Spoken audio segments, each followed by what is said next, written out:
Ever found yourself lying in bed, wide awake, replaying a conversation from earlier in the day? Or maybe from weeks ago? You're tossing and turning, cringing at something you said, wishing you could take it back or say something different. Your brain is trying to fix something. It's a frustrating cycle, isn't it? That awkward moment, that tiny mistake, it just loops over and over. You're not alone in this. It happens to so many of us, and it feels like our brains are working against us. But what if I told you this mental replay is actually your brain's attempt to help you? This habit is called rumination. Think of it like a cow chewing its cud.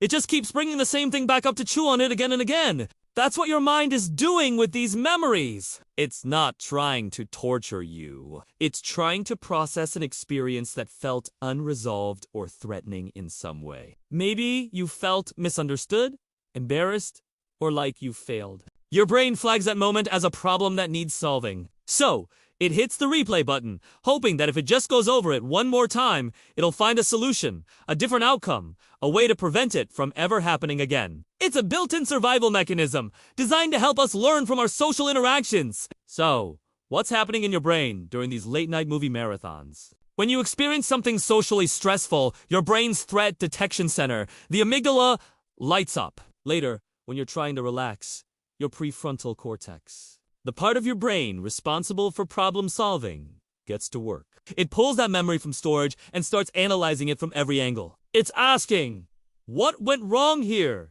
How can I do better next time? The problem is, you can't actually change the past. So, instead of finding a solution, your brain gets stuck in a loop. It's like a computer running a program that has no end. It replays the scene, looking for an answer it will never find, because the event is already over. This is your brain's clumsy but well-intentioned way of trying to protect you and help you grow. But even with good intentions, this habit has a serious downside.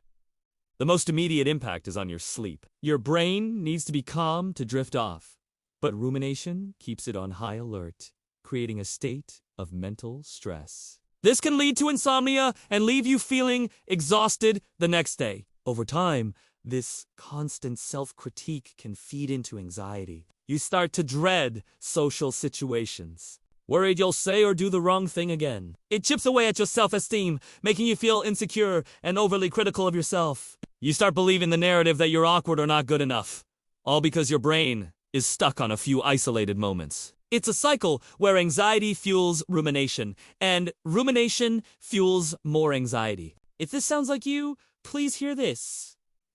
You are not broken.